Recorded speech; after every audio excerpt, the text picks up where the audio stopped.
As a small to medium scale fish producer, there are many reasons why you want to diversify your market. Diversification will help increase your farm revenue. It will help to make your business more viable and create many opportunities for your business.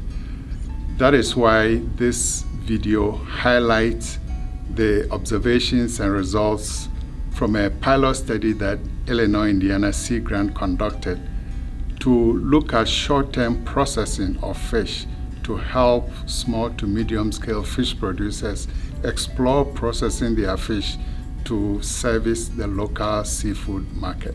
The information in this video is meant for fish farmers who are interested in processing in a certified and inspected kitchen facility. The first step to developing a new product is planning. Having a good understanding of what your product will be and how you plan to sell it will help you. Identify required and recommended trainings. Determine if you are required to write a HACCP plan. Select the processing location. And develop safe handling and operating procedures.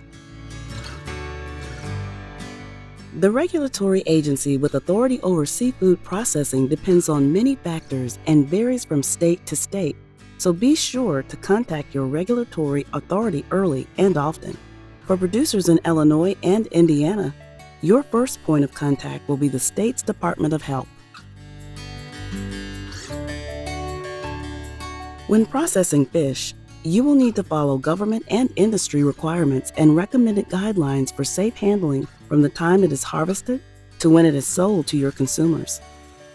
The two most common training requirements for seafood handling and processing are hazard analysis and critical control points, known as HACCP, and SurfSafe.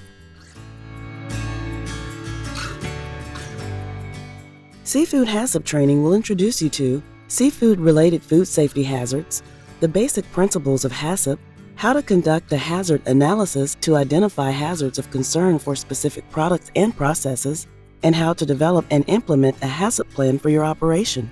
To learn more about seafood HACCP training, visit the Association of Food and Drug Officials website.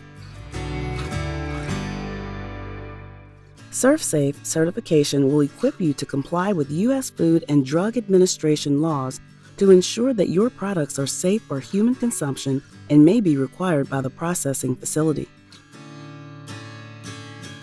Finding a processing facility that meets your needs is an important decision.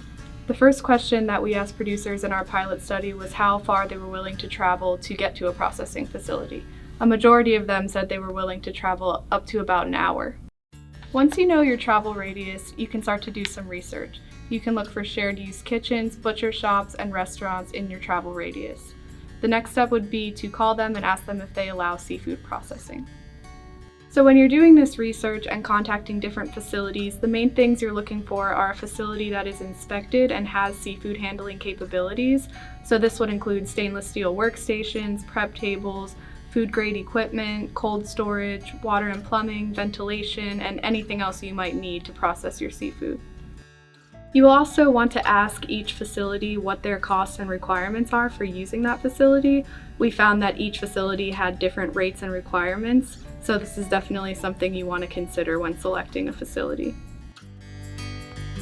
A shared use kitchen is a commercially licensed or certified space that has a commercial preparation and processing area, professional grade equipment, utensils, appliances, and storage facilities that are rented out to members.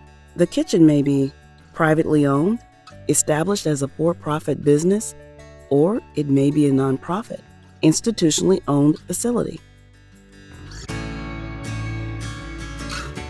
Restaurants are inspected, but not regulated by the same regulatory authorities as seafood processors, butcher shops, or even shared-use kitchens. They typically have some downtime and may be available for processing, especially if the restaurant is interested in local sourced ingredients.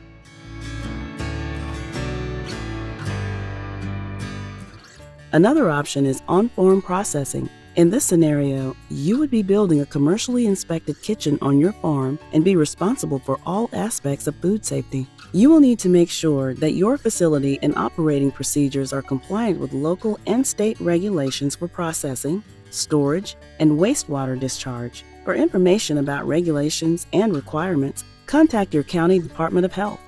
Regardless of the type of processing facility you choose, you have to make sure that your market and your business plan makes sense, that you stick to it, and that the market can take the volume that you have and you can sell it at a price to cover cost. If you need further information, you can contact Illinois Indiana Sea Grant or your local Sea Grant or Extension office.